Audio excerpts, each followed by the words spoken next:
선조실록 92권 선조 30년 9월 10일 정류 네 번째 기사. 도제철사 이원익이 치계하기를 8월 28일 별장 이노 악견 산선장 이정 별장 김시약 등이 창원과 옥천 등지에서 접전하여 24급을 배어기에 올려보냅니다 하였는데 비변사에 개하하였다. 선조실록 92권 선조 30년 9월 10일 정류 9월 11일 무술 첫 번째 기사 1597년 명만역 25년 정원이 아뢰기를 경리가 방금 남쪽으로 수원에 내려간다고 합니다 하니 비만기로 이르기를 모든 일들을 속히 정제하라. 경리가 출동하면 즉시 거동하여 남쪽으로 내려가겠다는 명을 내린 지 지금 여러 달이 되었는데도 병조에서는 지금까지도 제장에 대해 계하받지 않았으니 이와 같이 하고서 국사를 처리할 수 있겠는가? 속히 살펴서 계하받으라 하였다. 선조실록 92권 선조 30년 9월 11일 무술 두 번째 기사 사헌부가 아뢰기를 감찰 임우빈과 의금부 도우사 김수현이 이처럼 위급한 때를 당하여 관직의 이런 생각하지도 않고 까닭없이 떠나갔으니 지극히 놀랍습니다. 승전에 의하여 시행하게 하소서 하니 아랜대로 하라고 답하였다. 선조실록 92권 선조 30년 9월 11일 무술 세 번째 기사 이때 변보가 날로 위급하여서 도성이 텅비고 각사의 하인들이 10명에 1명도 남아있지 않아 온갖 일들이 형편없이 되었으므로 각도의 징병을 나눠 보내 모든 창고들을 습직하면서 지키도록 하였다. 선조실록 92권 선조 30년 9월 11일 무술 네 번째 기사 경기 방어사 유염이 무한 산성으로 들어가 지키다가 외병이 가까이 들이기 닥쳤다는 소식을 듣고 방중의 성 안과 성 안의 창고와 기계 등을 불살라버리고 어둠을 타고서 도망하였다.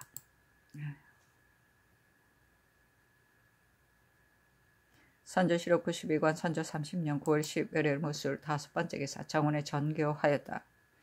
비록 일반 사람이라 할지라도 일단 서로 약속하였으면 어길 수가 없는 법인데 지금 직접 경리와 더불어 수행하겠다는 약속을 해놓고서 어떻게 이제 가지 않을 수 있겠는가? 더구나 천심을 시험해 보려는 은미한 뜻이 없지 않으니 더욱 가지 않을 수 없다. 비록 비밀스럽게 하더라도 떠나간 뒤에 그 길을 찾아가면 자연히 강가에 이르게 될 것이다.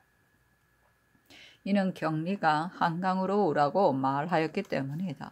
소 안찰과 이 부총은 대신으로 하여금 모화관에서 용접하여 위로하도록 하는 것이 좋겠다. 내가 친히 위로하지 못하더라도 이미 경리를 수행하는 일이 있음을 알고 있으니 반드시 그르게 여기지 아니할 것이다. 이런 일들을 정원이 살펴서 하라.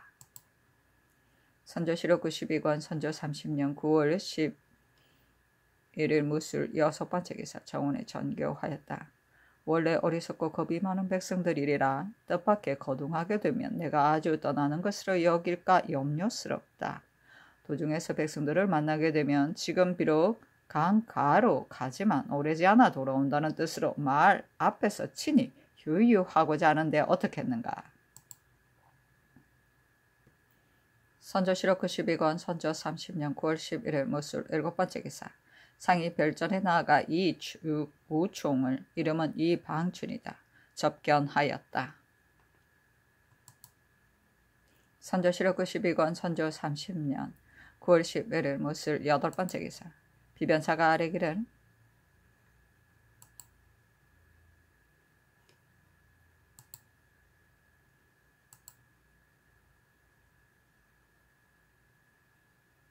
양경리가 오늘 가는 곳이 어딘지 모르겠으니 지극히 의심스럽습니다. 그런데 도독의 사후 동사가 와서 말하기를 아문 사람들이 모두 서로 머리를 맞대고 엄밀히 말하는데 경리가 가는 것을 몰라 어떤 사람은 강화로 간다 하고 어떤 사람은 수원으로 간다고 하여 분분하게 의견이 정해지지 않았다.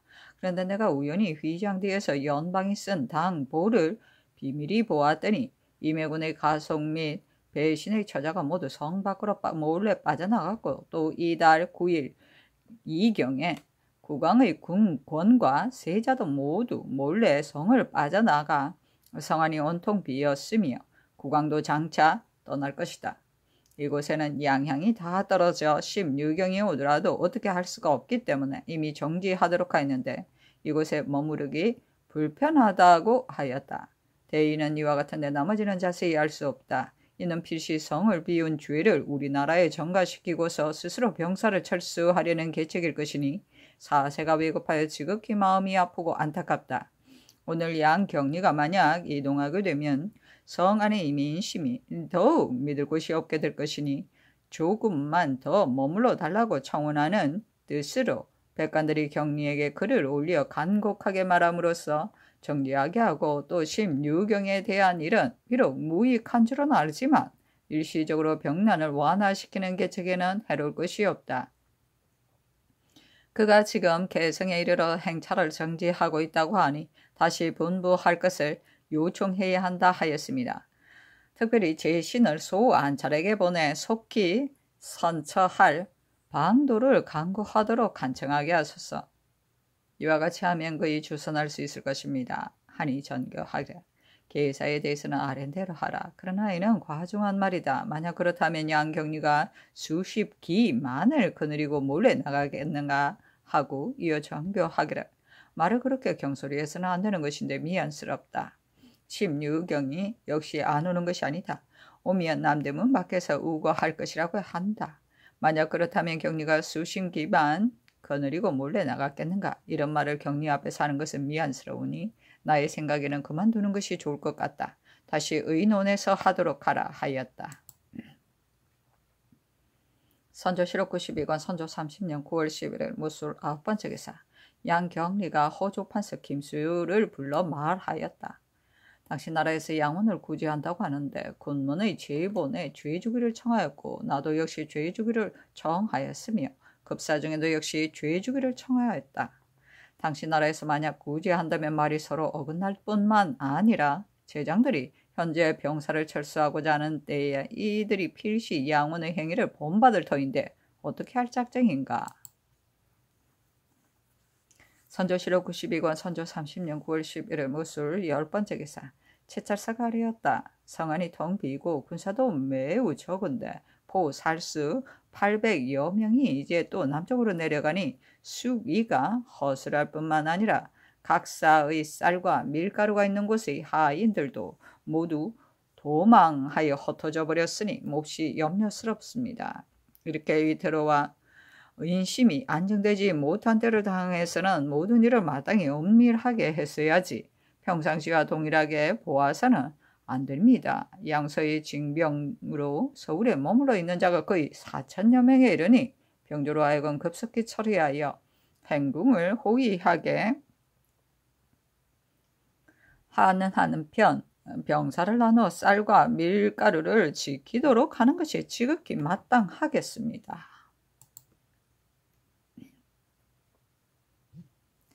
선조실록 92권 선조 30년 9월 11일 무술 11번째 기사. 비변사가 아뢰기를 오늘날 급한 곳은 오직 강의 여울인데 강 연안에 능침과 사대부들의 분산이 많이 있어 수목이 매우 무성합니다. 외적이 수목을 베어 뗏목을 만든다면 그 용사는 방어하기 어려운 것입니다. 심의성이 아는 것은 참으로 여러 사람들이 공통적으로 염려한 바에서 나왔습니다. 다만 수많은 사람의 힘을 이용하지 않으면 벌치하기 어려우니 사대부들의 분산을 우선 벌치하도록 하셔서 감히 아뢰입니다 하니 전교하기를 몹시 어려우니 속히 처치하지 않을 수 없다. 비록 능침일지라도 이때는 따지기 어려울 것 같다 하였다. 선조실록 92권 선조 30년 9월 11일 기한 첫 번째 기사. 상이 별전에 나아가 대신을 인견하였다. 영의정 유성룡 행판 중추부사 윤두수 좌의정 김응남을 인견하였는데 우승지 김신원 가주서 소광진 심집 검열 정홍익 이필령이 입시하였다. 성룡이 아뢰기를 제독의 차인 전체건이 비변사와 말하기를 경리가 수원으로 가는 것은 몹시 민망스럽다. 제독은 무정의 신분이어서 그 행차를 멈출 수 없으니 부디 속히 국왕에게 아뢰어 만류하도록 하라 하였습니다. 대개 제독의 생각에는 왜적이 이미 수원에 다가왔으니 만약 안성을 격려하여 죽산으로 돌아 나오게 되면 말이 아니므로 이곳을 굳게 지켜 만전의 계책을 삼는 것만 못한 것으로 여긴 것입니다. 사색이 장황하여 몹시 바쁘고 급박하였습니다. 하고 두수가 아뢰기를 군사의 행진은 전진만 있고 후퇴는 없는 법이나 왜적이 만약 갑자기 닥쳐오면 전진할 수도 없고 후퇴도 불가합니다. 상께서 굳이 청하시면 정지할 수도 있을 것입니다. 하니 상이 이르기를 수원에 가 있으면 왜적이 어디로 돌아 나오는가 하자 성룡이 아뢰기를 안성 죽산으로부터 수원 뒤로 돌아 나올 것입니다. 하였다. 상이 이르기를 나에게 지도가 있는데 죽산은 수원 앞에 있으니 그 말은 옳지 않다. 대개 격리가 수원으로 가는 것은 무슨 뜻인가? 하니 성룡이 아뢰기를 그 뜻을 모르겠습니다. 하자 상이 이르기를 격리가 강화로 간다는 것과 서쪽으로 돌아간다는 말은 모두 그렇지 않다. 군사를 철사에 돌아가려 한다면 무엇을 꺼려 수십 명만 거느리고 가겠는가? 이것은 반드시 비변사가 하인들의 말을 듣고 지나치게 의심한 것이다. 하였다. 두수가 아뢰기를 이 부총이 전일에 군권을 먼저 내보내라고 한 말과 격리가 국왕의 내권이 떠나간 일을 당연하다고 한 것은 필시 우리를 시험해 본 말로서 스스로 물러가려는 계책일 것입니다. 하니 상이 이르기를 그 말은 옳지 않다.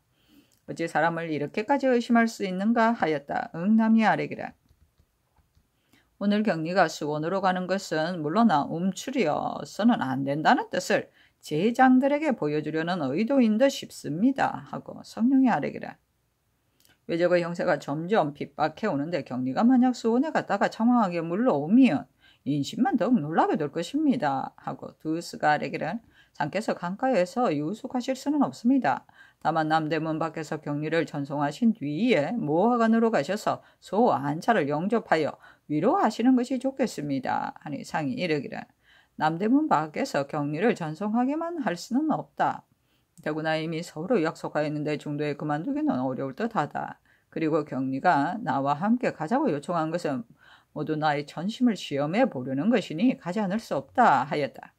성룡이 아뢰기를 왜적의 형세가 여기에 이르렀으니 이에 대한 계책을 세우지 않을 수 없는데 여러 장관들은 서로 미루면서 우리나라가 먼저 하는 것을 보고 따라서 하려고 하는 것 같습니다. 하니 상이 이르기를 내가 일찍이 비변사에 말하였거니와 예로부터 양진의 사이에는 서로 왕래하는 사람이 있는 법인데 우리나라의 일은 드디어 시기에 미치지 못하고 있으니 어떻게 하겠는가? 그리고 위에서 접견하여 머물러 달라고 청하는 것은 제때에 미치기 어려울 듯 싶으니 여러 대신들이 속히 가서 청하는 것이 좋겠다 하였다. 성룡과 두수가 아뢰기를 사기가 매우 긴중하니 상께서 친히 머물러 달라고 청하는 것이 마땅합니다. 신들의 말은 도움이 안 될 듯 싶습니다. 하니 상이 이르기를 사람 됨을 보니 빛이 난 말을 들어주지 않을 듯 싶다. 가서 청하더라도 도움이 없을 것이다 하였다. 그래 사람을 잘 알아.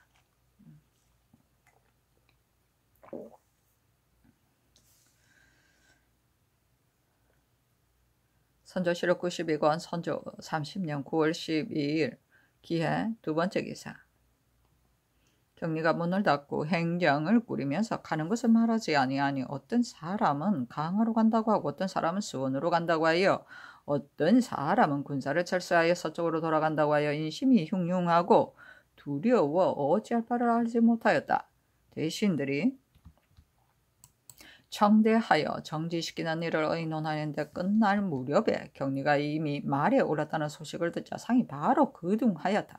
격리가 수원으로 가려고 하자 제독이 남대문 밖으로 뒤쫓아와 행차를 정지시키기를 강청하면서 말하기를 적병이 가까이 다가왔는데 노이아께서 뜻을 결정하여 앞으로 나아가시니 왜적이 만약 다른 지름길을 격리하여 뒤로 돌아 나오게 되면 나아가도 갈 데가 없고 물러날 수도 없어 다만 성 위만 손상시켜 해만 있고 이익은 없을 것입니다. 노이아께서 만약 가신다면 늙은 이 마귀가 감히 여기에 편안히 앉아 있겠습니까? 외로운 군대가 앞으로 나아가면 병고를 예측할 수 없으니 노이아께서는 상령하십시오. 하자 격리가 말하기를 나대로 방법이 있다 하고 이어 동작진으로 향하니 제독이 어쩔 수 없이 그를 따라갔다.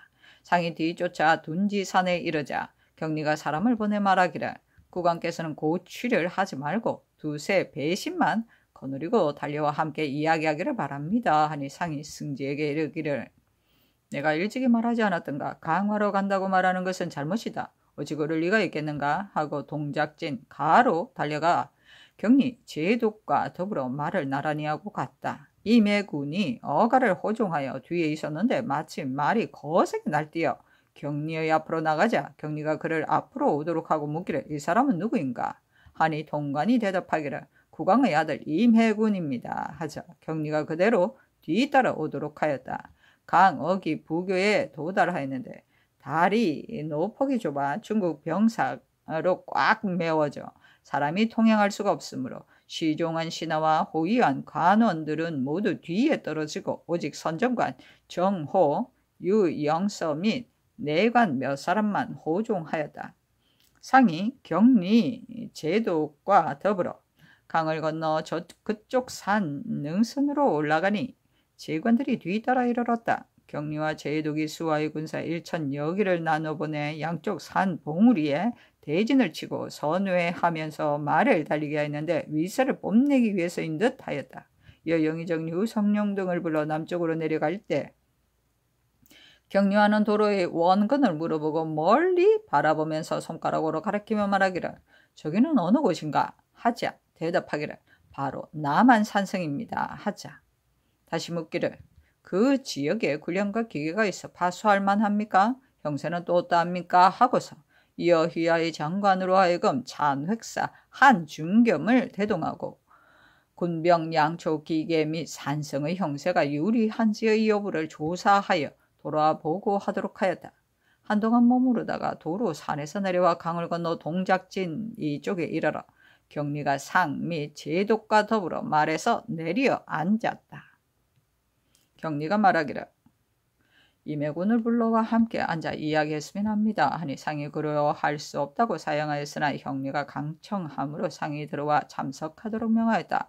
임해군이 땅에서 재배하니 경리와 제독이 평상에서 내려와 부축하여 일으켜 올라와 앉도록 하였다. 임해군이 굳이 사양하였으나 경리가 간청하자 임해군이 애써 따랐다가 얼마 후에 임해군이 감당할 수 없다고 사양하면서 재배하고 물러나왔다. 경리가 검열 정홍 이걸 불러 말하기를 그대는 활을 쏘는가? 하니 상이 말하기를 그 사람은 서생으로서 본시 활 쏘는 것을 배우지 아니하여 잘 못합니다 하였다. 경리가 말하기를 그렇다면 어째서 활과 화살을 차고 있습니까? 하자 상이 말하기를 다만 위의 도구일 뿐입니다 하니 경리가 웃으면서 나가도록 명하였다. 또 내관 등을 가리키며 말하기를 이들은 활을 잘 쏩니까?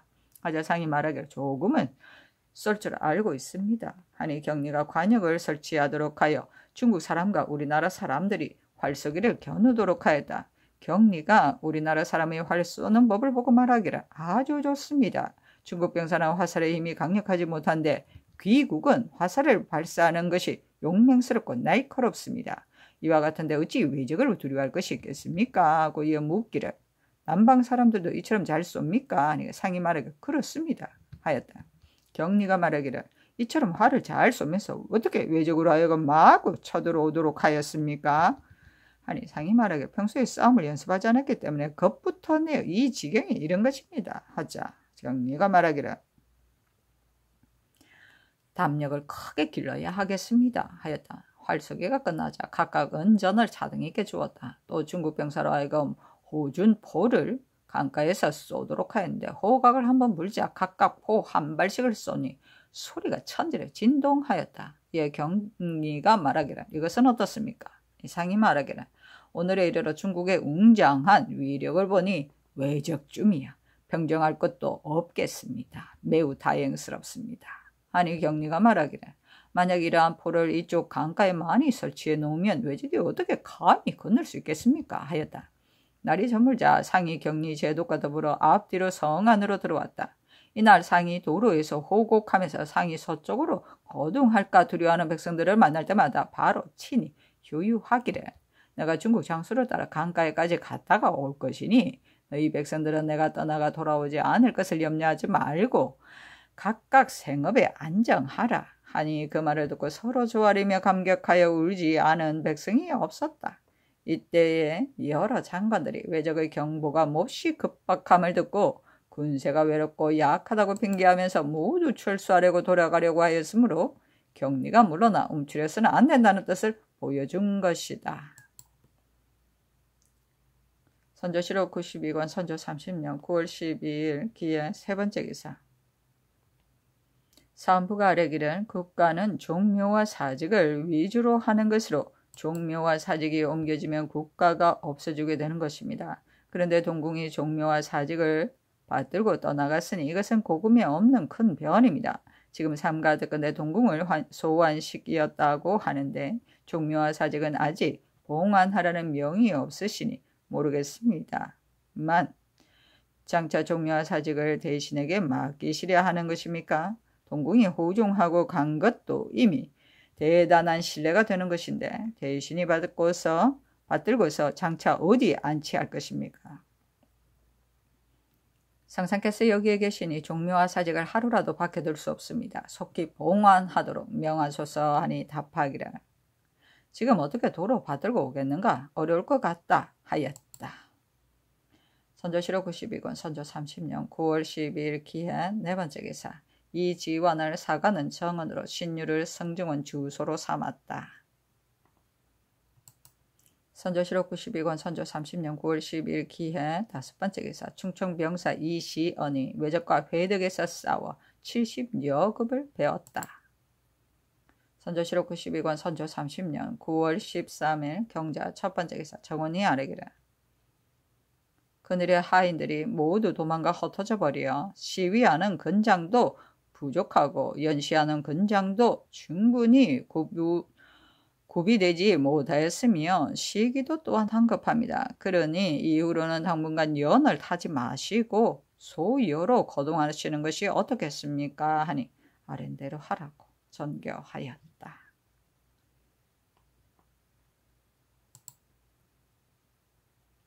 선조실록 92권 선조 30년 9월 13일 경자 두 번째 기사. 정원에 전교하였다. 지금은 한강을 방어해야 할 때이니 경기 수사는 주사를 모두 거느리고 군사를 나누어 강을 왕래하면서 적병을 막아야 할 텐데 올라왔는지 모르겠다. 속히 시행하도록 하라. 함경도는 다른 도와는 다른데 바로 방추할 때를 당했으니 감사가 서울에 와 있는 것은 부당하다. 그가 거느리고 온 징병이 이미 남쪽으로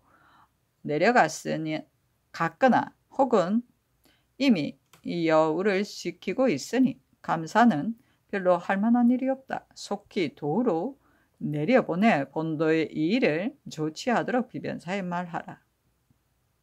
일이 급박하니 대신이 친히 가서 속히 격리 제독 안찰의 암언과 의논하여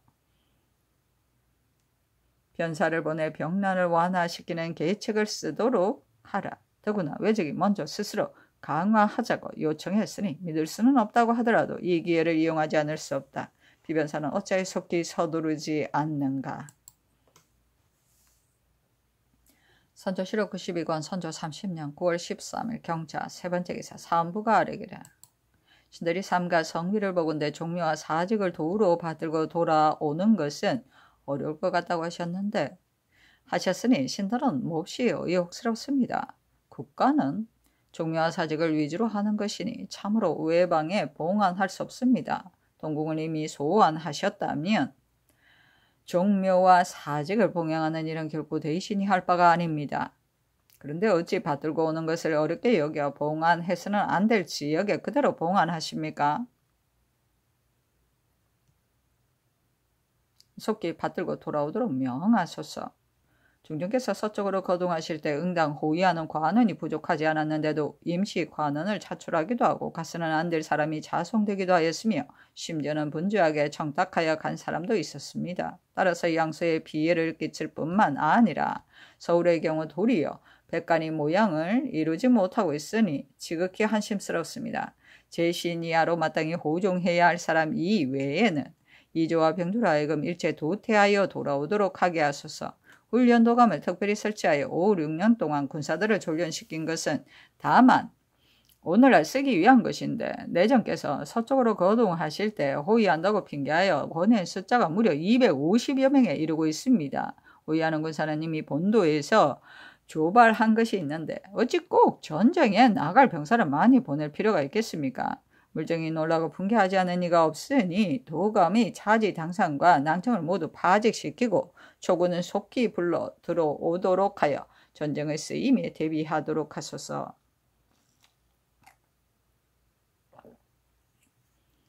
외적의 기세가 호수에 꽉 차 장차 경기에 들이닥칠 형편인데 수원 일로에는 이 경증과 조경을 보냈지만 죽산과 이천 길에는 아직까지 한 장수도 보내어 파수하도록 한 일이 없습니다.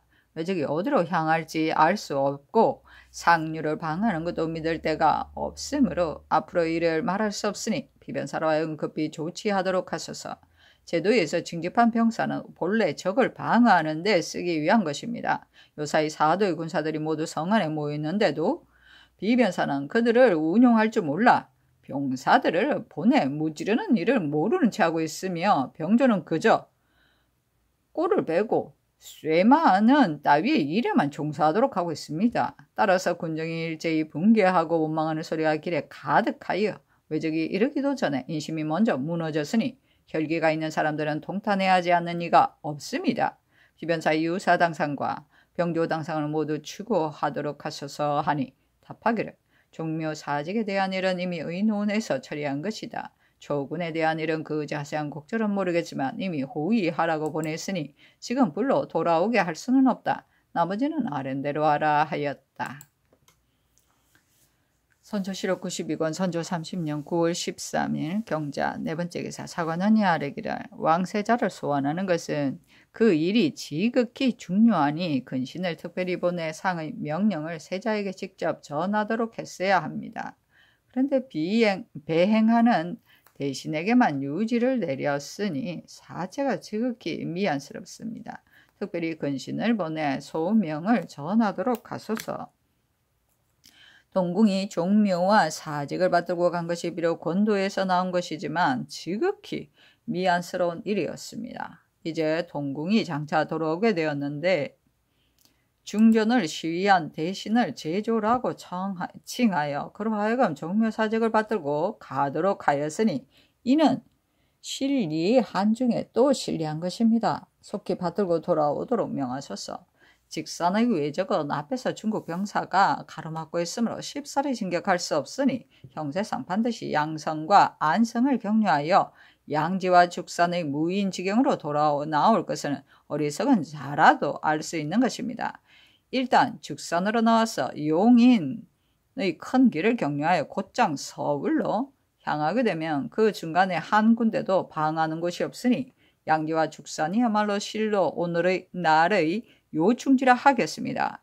원수가 바로 바야흐로 이곳에 있게 되면 지금쯤은 든든하게 방어하여 노력질하는 외적을 가로막아 무찌를 수 있을 뿐만 아니라 또한 직산의 적세를 분산시켜 바로 전진하지 못하도록 할 수 있으니 관계되는 바가 지극히 중요하고도 긴급합니다. 그런데 지금 듣건대 권율이 뜻밖의 부름을 받고 도성으로 들어왔다고 하는데 이는 큰 실책입니다.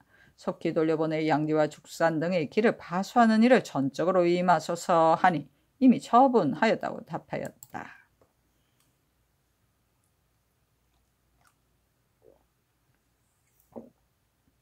선조실록 92권 선조 30년 9월 13일 경자 다섯 번째 기사 비변사가 아뢰기를 동궁이 서울로 돌아오는 것은 격리의 분부 때문에 어쩔 수 없는 것입니다만 앞으로 적세의 완급을 알지 못하는 상황에서 이미 나간 뒤에 도로 올라왔다가 혹시라도 적보가 긴급해지면 조처하기 지극히 어렵습니다. 그리고 종묘와 사직을 배행하는 것도 역시 중대한 일입니다. 신들이 생각하기로는 우선 그대로 종묘와 사직을 봉안토록 하다가 뒤에 올라오게 하면 그때쯤에는 외적의 형세가 떠나갈런지 머무를런지 이미 결판 날 터이니 이렇게 하는 것이 여러모로 안전할 듯 싶습니다. 하니 전교하기를 아랜대로 하라. 경리에게도 이 뜻을 알리지 않을 수 없으니 말해야 할 듯하다 하였다.